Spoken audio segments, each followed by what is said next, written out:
Brace to Jesus. இயேசுவின் நாமத்தில் அனைவருக்கும் அன்பின் வாழ்த்துக்கள். நான் ஒரு தமிழ் வீடியோ எடுத்து ரொம்ப நாளாச்சு. எல்லாருக்கும் நல்லா இருக்குல்ல, சந்தோஷமா இருக்குல்ல, சோத்திரம்.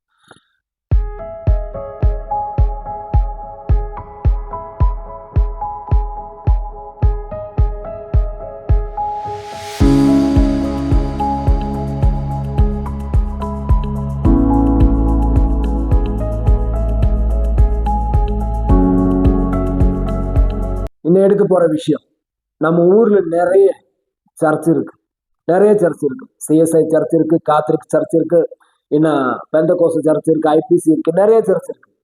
இந்த சர்ச்சில் எல்லாம் நான் பார்த்த ஒரு விஷயம், ஒரு 85% இருக்கிறவங்க ஒரே ஒரு காணிக்கைக்காக நடக்கிறாங்க. இன்னும் ஒரு 15 பேர் மக்களை பரலோகத்து சேர்க்கறதுக்காக பெரிய சங்கடத்தை ஊடுறாரு. நான் சொல்றதுக்கு காரணம் இருக்கு, சும்மா நான் சொல்ல மாட்டேன். இதுக்குள்ள ஒரு காரணம் இருக்கு. என்னன்னா, நான் ஒரு நாளைக்கு விருதுநகர்ல செபக்கூட்டம் முடிச்சு ஆரப்பாளையம் பஸ் ஸ்டாண்டுக்கு நைட்டு ஒரு 9:30 மணிக்கு நான் பஸ்ல ஏறி உட்காந்துருக்கும் என் பக்கத்து ஒரு வயல் இருந்துச்சு. அப்ப நான் கேட்டுச்சு, ஐயா நீங்க எங்க போறேன்?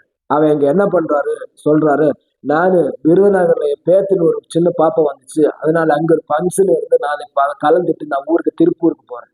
சரி நீங்க எங்க என்ன வேலை பண்றாரு? நாங்க திருப்பூர்ல பெரிய கம்பெனி வச்சிருக்காரு. சரி நீங்க ரட்சிக்கப்பட்டுருச்சா? ஆமா, எனக்கு அதை ஸ்நானம் எடுக்கிறதுக்கு எனக்கு ஒரு சம்மதமே கிடையாதுன்னா, என்னோட பையனுக்கு ஒரு மேரேஜ் முடிக்கணும், அதனால அங்க பாஸ்ட் சொன்னதுனால நீங்க ஸ்நானம் எடுத்தா தான் எனக்கு மேரேஜ் பையனுக்கு கட்டி கொடுக்க முடியும். அதனால நான் என்ன பண்றாரு, ஸ்நானம் எடுத்துச்சு. சத்தியத்தை எனக்கு ஒன்றும் புரியல, அவர் சொல்றதுனால நான் ஸ்நானம் எடுத்துச்சு. அவர் ஈஸியா என்கிட்ட பேசுறாரு. சரி அப்போ அவரு போற சர்ச்சில் நீ போகல, அதுக்கு மேலே நான் போக மாட்டேன். ஐயா நான் போறது எனக்கு பிடிக்கல, பாஸ்ட் மாதிரி எனக்கு பிடிக்கல, உங்களும் பாஸ்டா இருந்தாலும் எனக்கு உங்களே பிடிக்கல. ஏன் காரணம், ஏவன் காணிக்க வாங்குறதுக்கு ஐயா இதெல்லாம் வச்சு நடக்கிறாரு. என்னோட சர்ச்சில் என்னோட வீட்டுக்காரர் மனைவி போற சர்ச்சில் அவர் என்ன பேசுறாரு, நீங்க வீட்டுல இருக்கிற பழைய நகத்தை எல்லாம் கொண்டு வாங்க, இன்னும் கடையில போனா சர்ச்சுக்கான்னு சொல்லி 5 மூடை 6 மூடை அரிசியை வாங்கி 1 மூடை சர்ச்சில் கொண்டு போட்டு 4 மூடை வீட்டுக்கு கொண்டு போய் வர்றேன். அது ஒரு பக்கம். எதை பார்த்தாலும் அப்படி. சரி இந்த மேல்மருவத்தூர் சென்னை மால்மருவத்தூர்ல நான் ஒரு அங்க ஊழிய வேலைக்கு போக ஒருத்தனை பழக்கப்பட்டுருச்சு. அவர் என்ன பண்றாரு, சண்டேல உனக்கு ஒரு வாரத்துக்கு 1000 ரூபாய் சம்பளத்தை வந்தா 100 ரூபாய் சர்ச்சுக்கு கொண்டு வாங்க, பாக்கி 400 ரூபாய், சரி 900 ரூபாய் வச்சுக்கோங்க. சரி அப்படிதான் ஆகணும். இன்னும் போகாம இருந்தாலும் வீட்டுக்குள்ள சின்ன செமக்கூட்டம் வச்சு துட்ட காணிக்கையை கொண்டு போயிடும். அது ஒரு பக்கம். இனி வேளாங்கண்ணியில் பாருங்க, இந்த ஒரு வீடியோ நீங்க பாருங்க. இந்த வீடியோல என்ன இருக்கு, காத்தலிக் சர்ச்சா இருக்கு. அப்ப மக்கள் அங்க இருந்து பணத்தை புடுங்கிறதுக்காக ஏதோ வேணும்னு பண்ணலாம். புரியுதா? அங்க எல்லாம் வசனம் இருக்கியா, பாவத்தை பத்தி உங்களுக்கு உள்ள இருக்கிற பாவத்தை பத்தி ஏதோ ஒண்ணு உங்களுக்கு புரியுதா? இல்ல அங்க போய் ஆசீர்வாதம் கிடைக்கிறதுக்காக தலை முட்டி அடிக்கிறாரு, அந்த மரத்துல போய் நேர்த்து கொடுக்குறாரு, அதுக்கு முன்னாடி போய் முழங்கால் போட்டு ஜெபம் பண்ணி அழுது நடக்கிறாரு. இன்னும் இந்த சர்ச்சில் இருந்து அந்த சர்ச்சையில முழங்கால் இந்த மணல்ல கூட நடக்கிறாரு. இதுக்கெல்லாம் சரீரத்தை எப்படி தண்டனத்தை கொடுக்கிறாரு, உடம்ப தண்டனத்தை கொடுக்கிறாரு. உடம்பு தண்டனத்தை கொடுத்துட்டு மக்களை ஆதாயப்படுத்துறதுக்காக, ஆத்மாவை பரலோகத்தை ஆதாயப்படுத்துக்காக, சர்ச்சுக்கு காசுக்காக பணத்துக்காக ஆதாயப்படுத்துறதுக்கு மக்களுக்கு தப்பான இதை சொல்லி கொடுத்து மக்களை எஸ்கேப் ஆக்கி அப்ப இப்படி போன 10 வருஷம் நீங்க போனாலும் 20 வருஷம் போனாலும் உங்களுக்கு என்ன ஆசீர்வாதம் கிடைப்பேன்? ஒரு கேள்வி கேட்கிறேன்.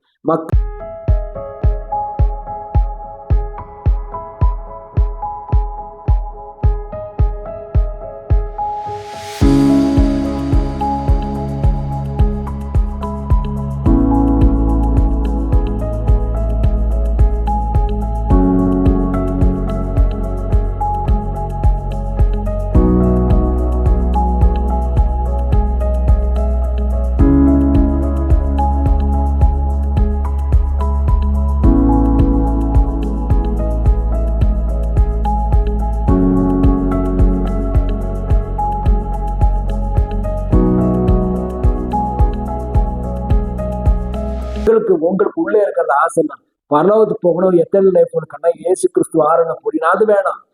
கிடைக்கிறத நம்ம பசங்களுக்கு வேலை கிடைக்கணும், ஒரு வீடை கிடைக்கணும், நல்ல வாழ்க்கை வரணும், சந்தோஷம் பண்ணணும். வீட்டுக்காரர் மதுபானத்துல இருக்கிறவங்க அதை விட்டு வெளியே வரணும். அப்படி இல்லை, நீங்க யதார்த்தமான இயேசு கிறிஸ்துவை தேடுன்னு வச்சுக்க, உங்களுக்கு இந்த உலகத்துல தராம இருக்கிற சந்தோஷத்தை சமாதானத்தை யாரு கொடுப்பாரு? கர்த்தர் கொடுப்பாரு. சோத்திரம், ஹல்லேலூயா. இந்த ஏதோ பிரவர்த்தி நீங்க செஞ்சு வச்சுக்க, உங்களுடைய பாவத்துக்கு மன்னிப்பு கிடைக்குமா?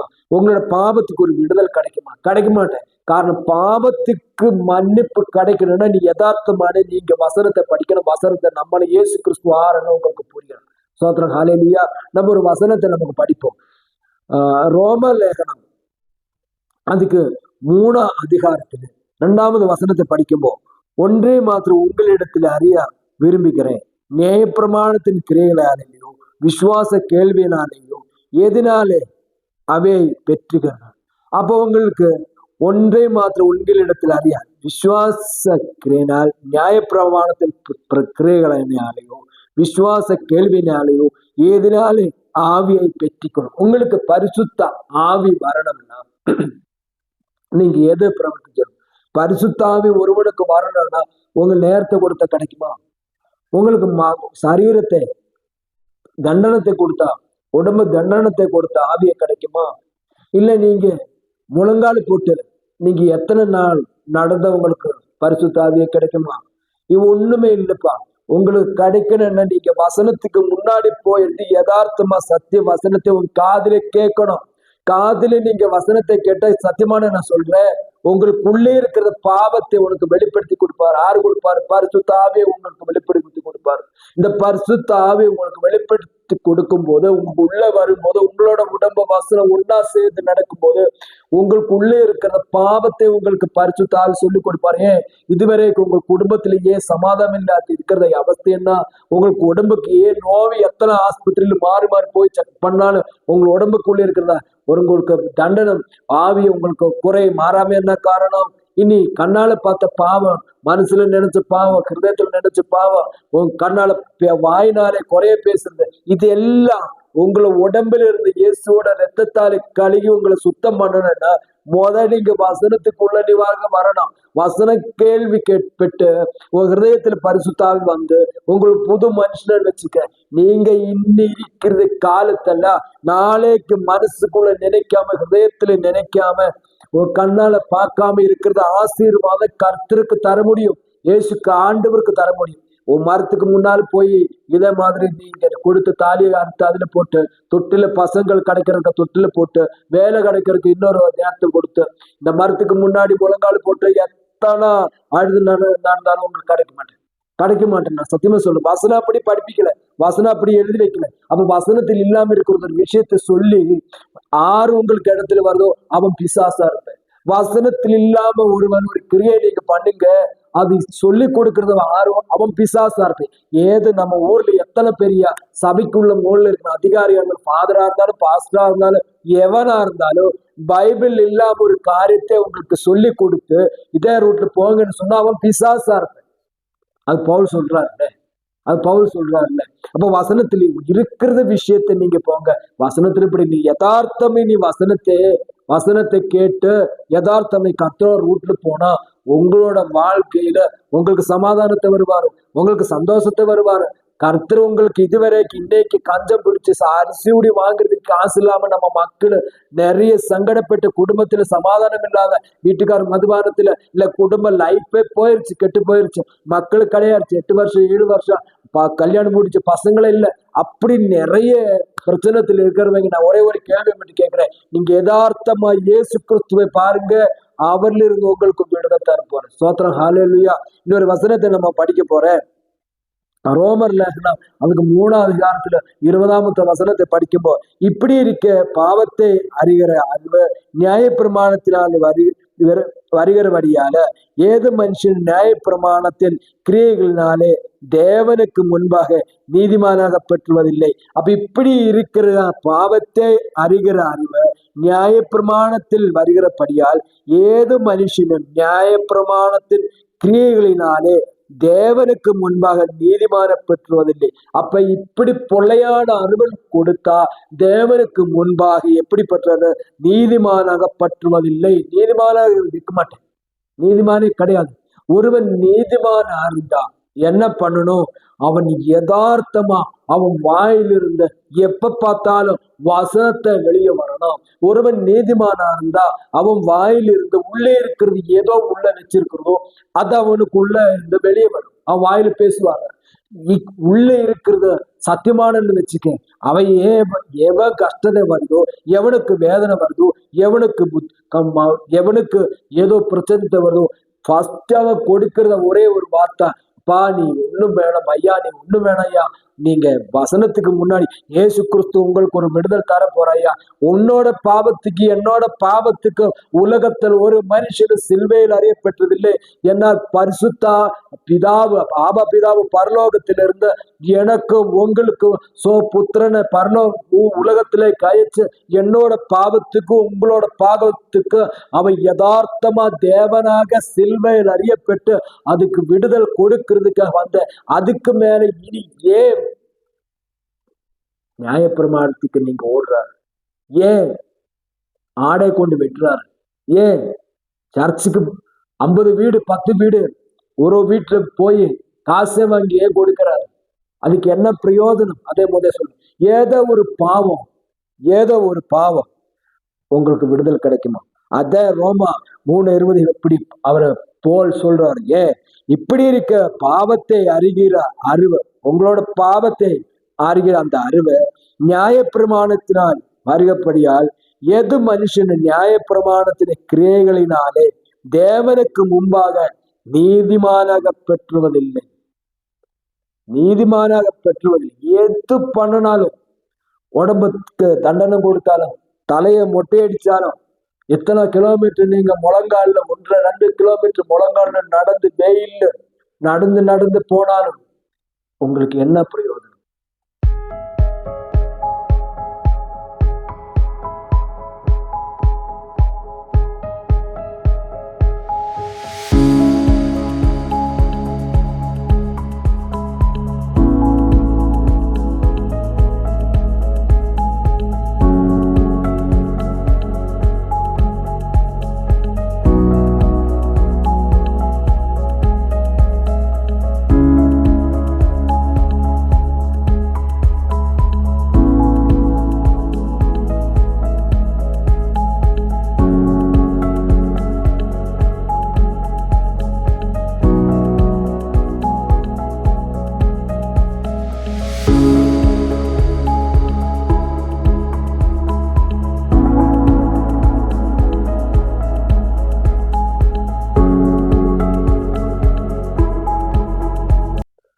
எது பிரயோஜனம் இருக்கு? கிறிஸ்டியன் லைஃப்ல நீங்க ஸ்நானம் எடுத்தவங்க பெல்சூனத்தில் போன பாவமா இருக்கு. அதுக்குள்ள ஒரு பிசாசு இருப்பேன். அது நான் கேள்வி கேட்கிறேன், எத்தனை கிறிஸ்டியன்ஸ்ல இருப்பேன், எத்தனை பேர் ஜோல்சி பார்க்க போறேன், எத்தனை பேர் பெல்சூனத்தில் போய் தாயத்தை கட்டுறாரு? நினைச்சு பாருங்க. இது சொல்லி கொடுக்கறதுக்கு இன்னைக்கு நம்ம ஊர்ல யாருமே கிடையாது. காசு கொடுத்தா போதும், காணிக்க வந்தா போதும், மக்கள கையில் ஆதாயம் பணத்தை கிடைச்சா போதும். ஒரு ஜபம் பண்ண போனா அவனுக்கு காணிக்க 300 ரூபாய் 200 ரூபாய். நினைச்சு பாருங்க. ஒரு வீட்டுல ஜபம் பண்ணா காணிக்க அவருக்கு முக்கியம். மக்களோட ஆத்மா பரலோகத்து போறது முக்கியமே கிடையாது. அவனுக்கு காணிக்கதான் முக்கியம். 12 அப்போஸ்தலர் கர்த்தர் விட்டிருக்காரு. போறது வழி நீ காணிக்கவான்னு சொல்லியிருக்கியா? 2 சட்டை நீ எடுக்கக்கூடாது, செருப்பு நீ எடுக்கக்கூடாது, சாப்பாடை கொண்டு வரணும், அதெல்லாம் நானே பாத்துக்கிறேன், நீ போங்க. நீ 70 பேரை விட்டுருச்சு. அவரெல்லாம் போய் வந்து என்ன பேசுறாரு? ஆண்டவரே, உங்களோட நாமத்துல நிறைய அடையாளங்கள் அற்புதங்கள் நடந்துருச்சப்பா, சந்தோஷம். கர்த்தர் என்ன கேள்வி கேட்டுச்சு? அது பிசாசு உனக்கு கீழ்பட்டுனாலும் அற்புதங்களும் அடையாளங்கள் நடக்கிறதுனால என்ன? உங்களோட பேர் பரலோகத்தை சேர்த்து வச்சிருக்காரு. சோத்திரம். அதுல நீ சந்தோஷப்படுங்க. இனி அப்போஸ்தலன்மா பணத்தை வாங்கி ஊழி வேலை பண்றதா? எங்கே நீங்க பார்த்து வாசிக்கியா பைபிள்? பணத்தை வாங்கி அப்போஸ்தலன் ஊழி வேலை பண்றதா? இல்லை, இல்லை. அப்ப நினைச்சு பாருங்க. நம்ம எந்த இடத்துல போனாலும் யதார்த்தமா வசனம் உங்களுக்கு இடத்துல வந்தா உங்களை இந்த நேரத்தையே கொடுத்து வேளாங்கண்ணியில போய் மொட்டை அடிச்சு அங்கே கொண்டு போய் அதை போட்டு இதே போட்டு, அப்பா இதெல்லாம் உங்களோட பாவத்துக்கு மன்னிக்கிறதுக்கு சான்ஸே கிடையாது. நீங்க யதார்த்தமா வசனத்துக்குள்ளவா உங்களுக்கு ஒரு விடுதல் கர்த்தருக்கு இயேசு கிறிஸ்து பெரியவனா இருக்கு. கலாத்தியர் 5:4 படிங்க. நியாய பிரமாணத்தினால் நீதிமான்களாக விரும்புகிறேன். நீங்கள் எவரும் கிறிஸ்துவை விட்டு பிரிந்து கிரேய் நின்று வீழாதீர்கள். அப்ப நியாயப்பிரமாணத்தின் நீதிமான்களாக விரும்புகிறேன். நீங்கள் யாவரும் கிறிஸ்துவை விட்டு பிரிந்து கிருபை நின்று விழுந்தீர்கள். இப்படி நியாயப்பிரமாணத்தை விட்டு நீங்க நடக்கும்போது, இப்படி நேரத்தையே கொடுத்து நடக்கும்போது, இப்ப தலையை மொட்டையடிச்சு நடக்கும்போது, நீங்க இவ்வளவு பணத்தை ஆதாயப்படி உங்களுக்கு பாவத்தை மன்னிக்க நினைச்சு பணத்தை கொடுத்து நடக்கும்போது உங்க கிறிஸ்துவ விட்டு விழுந்து போயிருச்சு. கிறிஸ்துவ விட்டு விழுந்து போயிருச்சப்பா. அதனால நீங்க கிறிஸ்துவோட வசனம், நீங்க இயேசு கிறிஸ்துவ ஒரே உடம்பாக இன்னைக்கு முதல்ல ஒரு முடிவு எடுக்குங்க. ஏசப்பா, நான் இதுவரைக்கும் நான் தப்பு பண்ணிட்டேன். இதுவரைக்கும் நான் தப்பு பண்ணிட்டேன். ஆண்டவரே மன்னிச்சிடுங்க. ஏசப்பா, உங்களுக்காக முன்னாடி நான் ஒப்படைக்கிறேன். என்னோட குடும்பத்தை நான் ஒப்படைக்கிறேன். என்னோட பசங்களை நான் ஒப்படைக்கிறேன். என்னோட வாழ்க்கை நான் ஒப்படைக்கிறேன். புரியாம காலத்துல தப்பு பண்ணிட்டேன். ஏதொருவன் இப்படி பார்த்து இப்படியே முழங்கால போட்டு நீங்க ஜெபம் பண்ணும்போது கர்த்தர் உங்களை ஆசீர்வதிக்கும். நிச்சயமா ஆசீர்வதிக்கும். இந்த வசனத்தை கேட்ட எல்லா மக்களையும் கர்த்தர் ரொம்ப ஆசீர்வதிக்கட்டும். God bless you. Amen.